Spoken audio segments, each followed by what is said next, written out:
हमारे विचार ही हमारे भविष्य की दिशा तय करते हैं। हमें अपने मन में पूरी ताकत से अच्छे विचारों को अपनाना चाहिए ताकि हम सही दिशा में आगे बढ़ सकें। हम नहीं चाहते, परंतु फिर भी हमारे मन में गंदे विचार आते रहते हैं।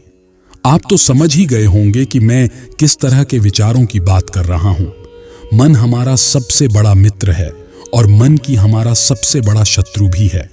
जब हम अपने मन के अनुसार चलते हैं तो मन हमें भटका देता है, और जब हम मन को संतुलित कर लेते हैं तो हमें जीवन में सब कुछ मिल जाता है। हम अपने मन में आने वाले गंदे विचारों को रोकने की कोशिश करते हैं, परंतु जितना हम रोकते हैं उतने ही अधिक ये विचार हमारे अंदर प्रवेश करते जाते हैं।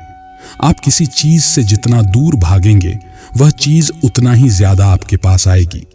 इसलिए उस चीज से दूर न भागें, बल्कि उस पर संतुलन बनाए रखें। एक बार एक युवक गौतम बुद्ध के पास आया। उस युवक का नाम विदुर था। वह बोला, हे बुद्ध, मेरे मन में इतने गंदे विचार आते हैं और इनमें अधिकतर स्त्रियों के प्रति आते हैं, इसको कैसे रोकें? मैं नहीं चाहता कि मेरे मन में गंदे विचार आएं, परंतु वासना के विचार हमेशा मेरे मन में चलते रहते हैं और मैं उनके बारे में सोच सोचकर बहुत परेशान रहता हूं। यह सब सोचने में मेरी ऊर्जा और समय भी बर्बाद होता है और इन्हीं सब विचारों के कारण मैं कभी भी शांत नहीं रह पाता और हमेशा महिलाओं को देखकर मोहित हो जाता हूं, खुद को रोक नहीं पाता। बुद्ध मुस्कुराए और उन्होंने उस युवक से पूछा, क्या तुम जानते हो कि यह वासना क्या है? उसने कहा, बुद्ध, मुझे नहीं पता वासना क्या है, परंतु हां, जो भी है यह बहुत बुरी चीज है। तब बुद्ध ने उस युवक से कहा, सबसे पहले तुम्हें यह समझना होगा कि जो कुछ भी हमारे अंदर स्वाभाविक रूप से है वह बुरा नहीं है। इन सब का हमारे जीवन में किसी न किसी रूप में आवश्यकता पड़ती है। वासना कोई बुरी चीज नहीं है। यह हमारे मन की एक भावना है जो हमें किसी न किसी चीज की कमी का एहसास कराती है और फिर हम उस चीज को पाने के लिए उस चीज की ओर आकर्षित हो जाते हैं। इसी को वासना कहा जाता है। वासना कोई बुरी चीज नहीं है। हर चीज पाने का अलग अलग वासना होती है। इसका मतलब यह नहीं है कि वासना बुरी है, बल्कि यह हमारे मन की एक तरह की जरूरत का एहसास है, और जब यह जरूरत शारीरिक होती है तो हम इसे काम वासना कहते हैं। विदुर ने गौतम बुद्ध से कहा, बुद्ध, मैं वासना का अर्थ तो समझ गया, परंतु आप ही बताइए कि ये कहां से आती है और कैसे आती है। गौतम बुद्ध ने कहा कि वासना कहीं से नहीं आती, यह हमारे अंदर ही है और इसका होना जरूरी है, तभी मानव जाति का विस्तार होगा। युवक ने कहा, जब यह हमारे अंदर है और जरूरी भी है तो लोग इसे गलत क्यों कहते हैं? बुद्ध ने कहा, यही तो मनुष्य की समस्या है। लोगों ने वासना के बारे में गलत सोच बना रखी है। वे इसे छुपाने और दबाने की कोशिश करते हैं। वासना गलत नहीं है, परंतु वासना का गलत तरीके से उपयोग करना गलत है। लोग जो पसंद करते हैं हर समय उसी के बारे में सोचते रहते हैं, परंतु ये सब गलत है। बुद्ध ने युवक से कहा, क्या तुम्हें पता है कि जानवर भी संबंध बनाते हैं? जानवरों में भी वासना होती है, क्योंकि जानवर भी अपनी पीढ़ी को आगे ले जाना चाहते हैं। बुद्ध ने कहा, तो फिर हम जानवरों की वासना को गलत क्यों नहीं कहते? गौतम बुद्ध ने आगे कहा कि जानवर अपनी वासना का उपयोग सुख के लिए नहीं करते, वे अपनी वासना का उपयोग केवल संतान प्राप्ति के लिए करते हैं। प्रकृति ने जानवरों को इतनी समझ नहीं दी है कि वे वासना को अपनी खुशी का आधार बना सकें, जबकि मनुष्य अपनी समझ के आधार पर प्रकृति में पाई जाने वाली हर चीज का उपयोग अपनी खुशी के लिए करता है। इंसानों ने काम और वासना को अपनी खुशी का जरिया बना लिया है, जबकि प्रकृति ने हमें अपने वंश को आगे बढ़ाने के लिए ये उपहार दिया है, परंतु मनुष्य ने इसे अपने जीवन का अंतिम लक्ष्य बना लिया है। तब गौतम बुद्ध ने कहा, अब जो मैं तुम्हें बताऊंगा उसे ध्यान से सुनो। तुम्हें वासना का पूरा खेल समझ में आ जाएगा। तुम्हें बस ध्यान से सुनकर समझना होगा। उसके बाद तुम्हारे दिमाग में गलत विचारों का आना बंद हो जाएगा। एक समय की बात है, गुरु और उनके शिष्य एक आश्रम में रहते थे। उनमें से एक शिष्य प्रतिदिन दीक्षा लेने के लिए आश्रम से बाहर गांव में जाता था। वहीं रास्ते में एक नदी पड़ती थी, जिससे होकर वह प्रतिदिन भिक्षा लेने के लिए जाता था। एक दिन उसने एक लड़के को पेड़ के पीछे छुपे हुए देखा। वह लड़के के पास गया और पूछा, भाई, तुम इस पेड़ के पीछे छिपकर क्या देख रहे हो? तो उस लड़के ने कहा, अरे क्या तुम्हें वह नहीं दिख रहा जो मैं देख रहा हूं? उसकी नजर नदी पर पड़ी तो वहां कुछ लड़कियां पानी भर रही थीं। तब शिष्य ने लड़के से कहा, अरे भाई, वहां तो लड़कियां पानी भर रही हैं, इसमें छिपने की क्या बात है? तभी वह लड़का शिष्य की ओर देखता है और उससे कहता है, अरे मूर्ख, क्या तुम देख नहीं सकते कि मैं क्या कर रहा हूं? वे परियां नदी से पानी कैसे खींच रही हैं। जरा उसके भावों को देखो, उसके कोमल शरीर को देखो। बर्तन उठाते समय उसकी पतली कमर कैसे लचकती है और उसके बाल उसकी कमर पर ऐसे लहरा रहे हैं मानो सुंदरता बिखरी हुई हो। शिष्य फिर से नदी की ओर देखता है और इस बार वह देखता ही रह जाता है। अब तक उसे कुछ भी दिखाई नहीं दे रहा था और वह बिल्कुल निडर था। उसे किसी बात का डर नहीं था, परंतु अब वह छिपने लगा और उन लड़कियों को ऐसे देखने लगा जैसे उसने कोई अपराध किया हो। और जब वह छिपकर उन लड़कियों को देख रहा था तो वह अंदर से कांपने लगा और उसने खुद से कहा कि यह मैं क्या कर रहा हूं? मैं जो कुछ भी कर रहा हूं वह सही नहीं है। मुझे यहां से चले जाना चाहिए। और फिर वह जल्दी से चला जाता है। फिर वह आश्रम पहुंचता है। आश्रम में जाकर वह अपने काम में व्यस्त हो जाता है, परंतु जो उसने नदी पर देखा था वह बार बार उसकी आंखों के सामने आ रहा था। उसका किसी भी काम में मन नहीं लगता था। वह प्रतिदिन सुबह सुबह भिक्षा लेने के लिए आश्रम से निकल जाता और नदी के पास स्थित उसी पेड़ के पास जाता जहां वह लड़का पहले से ही मौजूद होता था और छिपकर उसके साथ लड़कियों को देखता था। अब वह प्रतिदिन ऐसा करने लगा। उसका मन अब किसी काम में नहीं लगता। वह सदैव किसी न किसी विचार में डूबा रहता था। वह आश्रम का कार्य भी ठीक से नहीं कर पा रहा था। वह न तो ठीक से सो पाता था और न ही ठीक से खा पाता था। उसका मन बार बार उन लड़कियों के खूबसूरती देखने को ललचाता था। एक दिन जब गुरु शिक्षा दे रहे थे तब भी उनका मन किन्हीं अन्य विचारों में खोया हुआ था। गुरु ने अपने शिष्य की ये हरकतें देखी तो गुरु ने शिष्य को अपने पास बुलाया और कहा कि आज से मैं भी तुम्हारे साथ भिक्षा मांगने चलूंगा। तुम और मैं एक साथ भिक्षा मांगने जाएंगे। तभी शिष्य ने गुरु को मना करते हुए कहा, नहीं गुरुदेव, आप क्यों परेशान हो रहे हैं? मैं ही ठीक से भिक्षा मांग सकता हूं। गुरु ने शिष्य से कहा, ठीक है, तुम अकेले ही भिक्षा मांगने जाओ। इसके बाद शिष्य भिक्षा मांगने निकल गया। शिष्य के जाने के बाद गुरु भी आश्रम से बाहर निकल गए और शिष्य का पीछा करने लगे कि वह कहां जाता है और क्या करता है।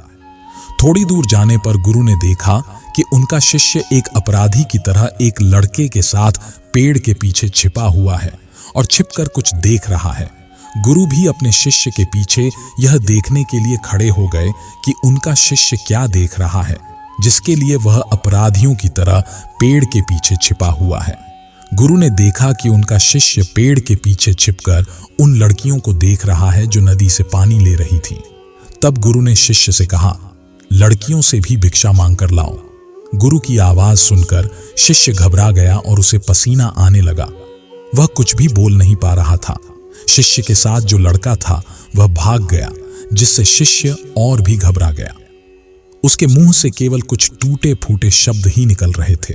गुरु ने शिष्य की ओर देखकर कहा, मेरा शिष्य निडर है, वह किसी चीज से नहीं डरता, परंतु यह क्या है, तुम डर के मारे कांप रहे हो। शिष्य गुरु से कहा, मुझे क्षमा कर दीजिए, इसमें मेरी कोई गलती नहीं है। उस आदमी ने मुझे धोखा दिया, परंतु मैं आपसे वादा करता हूं कि आज के बाद मैं ऐसा दोबारा कभी नहीं करूंगा। क्षमा चाहता हूं। गुरुदेव ने कहा कि कोई बात नहीं, परंतु तुम्हें यह ध्यान रखना चाहिए कि हम जैसी संगति रखते हैं हमें वैसा ही फल मिलता है। इसलिए अच्छी संगति रखें ताकि अच्छे विचार आप में प्रवेश करें। फिर गुरु और शिष्य आश्रम लौट आए और फिर से आश्रम के काम पर ध्यान देने लगे। अब वह शिष्य उस रास्ते को छोड़कर दूसरे रास्ते से जाने लगा। वह अपना कार्य सावधानी से करता था, परंतु धीरे धीरे उसके अंदर क्रोध उत्पन्न होने लगा और फिर वह अन्य शिष्यों पर क्रोध करने लगा और बेचैन रहने लगा। अब वह समय पर भोजन भी नहीं करता था। एक रात गुरु शिष्य के पास आए और उससे बोले कि तुमने मुझसे वादा किया था कि तुम अपने मन को वश में रखोगे। तुमने अब तक कितनी बार अपना वादा तोड़ा है? यह सुनकर शिष्य अपने गुरु के चरणों में गिर पड़ा और रोने लगा। उसने रोते हुए गुरु से कहा कि गुरुदेव, मैं कई बार अपना वादा तोड़ चुका हूं, फिर वादा करता हूं, परंतु हर बार मेरा वादा टूट ही जाता है। मेरा मन बिल्कुल भी मेरे वश में नहीं है। मैं अपने मन से सभी बुरे विचारों को बाहर निकालने की बहुत कोशिश करता हूं, परंतु चाहकर भी मैं ऐसा नहीं कर पाता। तब गुरु शिष्य को आश्रम के बगीचे में ले गए और शिष्य से कहा, देखो, यहां कुछ पानी के नाले हैं जिनसे होकर नदी का पानी इन पौधों में आ रहा है और यह पानी लगातार बह रहा है। क्या आप इस पानी का बहाव रोक सकते हैं? शिष्य ने कहा, हाँ गुरुदेव, मैं इस बहाव को रोक सकता हूं। तब शिष्य ने मिट्टी उठाकर उस नाले के किनारे डाल दी। वह पानी थोड़ी देर के लिए रुका और फिर थोड़ी देर बाद उस रेत के ऊपर से पानी आने लगा। गुरु ने शिष्य से कहा, यह क्या? यह पानी रुका ही नहीं। फिर उसने कुछ कंकड़ उठाए और नाली में फेंक दिए और फिर पानी थोड़ी देर के लिए रुक गया, परंतु कुछ देर बाद वो कंकड़ पत्थरों के ऊपर से पानी निकलने लगा। तब शिष्य ने कहा, गुरुदेव, मैं इस पानी को जरूर रोक दूंगा। फिर वह एक बड़ा पत्थर लाया और नाले पर रख दिया। पानी रुक गया। तब शिष्य ने गुरु से कहा, देखिए गुरुदेव, मैंने कहा था कि मैं पानी रोकूंगा, मैंने पानी रोक दिया है। गुरु मुस्कुराए और बोले, अच्छा ध्यान से देखो, पानी रुक गया है क्या? ये पीछे नाले को तोड़कर बाहर आ गया है और अगल बगल से बह रहा है। ध्यान से देखो, इस पत्थर के सामने से यह पानी अपना रास्ता बदलकर फिर से आगे की ओर बह रहा है। तब गुरु ने शिष्य को समझाया, आपके साथ भी ऐसा ही हो रहा है। तुम बार बार प्रयास कर रहे हैं और अधिक प्रयास कर रहे हैं, परंतु हर बार तुम्हारा प्रयास टूट रहा है और टूटता ही रहेगा। यह पत्थर तुम्हारा पुरुषार्थ है और यह जल तुम्हारे विचार है। चाहे आप कितना भी बड़ा पत्थर रख दें, पानी अपना रास्ता ढूंढ ही लेगा। यह देखकर शिष्य ने पूछा, गुरुदेव, क्या कोई रास्ता नहीं है जिससे मैं गंदे विचारों से बाहर निकल सकूं? गुरु ने कहा, एक रास्ता है। यह पानी जिस नदी से आ रहा है, आप केवल वहां से इस पानी का मार्ग बदल सकते हैं। गुरु शिष्य को नदी के पास ले गए जहां से पानी उस बगीचे में आ रहा था। गुरु ने शिष्य से कहा, इसी नदी से पानी जा रहा है जो बगीचे तक पहुंचा रहा है। अगर हम उसका रास्ता रोक दें तो? शिष्य ने कहा, हाँ गुरुदेव, ऐसा अवश्य हो सकता है। मैं यहां से इस पानी को बंद कर देता हूं, फिर सामने नाली में पानी नहीं जाएगा और फिर बगीचे में पानी नहीं जाएगा। तब गुरु ने कहा, परंतु यदि बगीचे में पानी ही नहीं जाएगा तो पेड़ पौधों को पानी कहां से मिलेगा? उन पेड़ पौधों को पानी की जरूरत होती है। तब शिष्य ने सोचा और कहा, यह बात मेरे दिमाग में नहीं आई। इस पानी का बगीचे में जाना भी जरूरी है। गुरु ने कहा, और उनमें से कुछ पेड़ पौधे ऐसे भी हैं जिन्हें रोजाना पानी की जरूरत होती है, वरना वे सूख कर मर जाएंगे। हमें पानी खोलना पड़ेगा। गुरु की बात सुनकर शिष्य ने पानी के लिए रास्ता खोला तो गुरु ने पूछा, यदि हम इस नदी का सारा पानी बगीचे की ओर मोड़ दें तो क्या होगा? शिष्य ने उत्तर दिया, गुरुदेव, बगीचे में बाढ़ आ जाएगी, वे सब पौधे नष्ट हो जाएंगे और कुछ भी नहीं बचेगा। गुरु मुस्कुराए और बोले, तुम सिर्फ यह समझो, हमें कुछ भी रोकना नहीं है, बस हमेशा संतुलन बनाए रखना है। पौधे कम पानी से नष्ट हो जाते हैं तथा पौधे अधिक पानी से भी नष्ट हो जाते हैं। हमारा जीवन भी ऐसे ही संतुलन पर चलता है। ईश्वर ने प्रकृति को ऐसा ही बनाया है जिसको हम समझ ही नहीं पाते और ऊटपटांग बातों को सोच रखते हैं। गुरु ने कहा, जब हम अशुद्ध विचारों को बलपूर्वक रोकने का प्रयास करते हैं तो वे और अधिक मजबूती से हमारे अंदर प्रवेश कर जाते हैं। इसलिए हमें कभी भी उन्हें दबाने की कोशिश नहीं करनी चाहिए। बुरे लोगों की संगति के कारण ही हमारे मन में गंदे विचार आते हैं। कई बार बुरे विचार हमारे अंदर नहीं होते, परंतु कुछ गलत लोगों के साथ रहने के कारण वह हम पर हावी हो जाती है। तब शिष्य ने कहा, गुरुदेव, आप सही कह रहे हैं, मैं रास्ता भटक गया था। गुरु की बातें सुनकर अब वह शिष्य खुद को बहुत हल्का महसूस कर रहा था। अगले दिन सुबह उसने अपने सारे काम पूरे मन से पूर्ण किए और फिर सुबह वह भिक्षा लेने के लिए उसी रास्ते से चला गया जहां वह लड़का अभी भी पेड़ के पीछे छिपकर उन लड़कियों को देख रहा था। शिष्य उस नदी के किनारे पर गया जहां लड़कियां पानी भर रही थीं। उन्होंने उन लड़कियों से पानी मांगा और उनमें से एक लड़की ने उन्हें पानी दिया और शिष्य के पैर छुए। शिष्य ने उन्हें आशीर्वाद दिया कि आप स्वस्थ रहें ताकि आपकी मानसिकता सकारात्मक ऊर्जा से भर जाए। उसके चेहरे पर ऐसी मुस्कान आ गई मानो उसे कोई खोई हुई चीज वापस मिल गई हो। वह अपने रास्ते पर वापस जाने लगा। तभी पेड़ के पीछे छिपा लड़का पीछे से आया और बोला, क्या बात है, आज तो आपने उन लड़कियों को करीब से देखा है, तुम तो मुझसे भी आगे निकल गए। तब शिष्य ने कहा, हम हमेशा दूसरों को गलत नजर से देखने में लगे रहते हैं। अपने आप को पहचानें, इस तरह अपना समय बर्बाद न करें। फिर वह लड़का उस शिष्य से रोज मिलने लगा और उस शिष्य ने उस लड़के को नदी पर न जाने के लिए प्रेरित किया। वह लड़का भी उस शिष्य के संपर्क में आकर अपने जीवन में कुछ बनने के लिए संघर्ष करने लगा। तो देखा आपने संगति का असर क्या होता है। अपनी संगति बदलो, अपने विचार बदलो।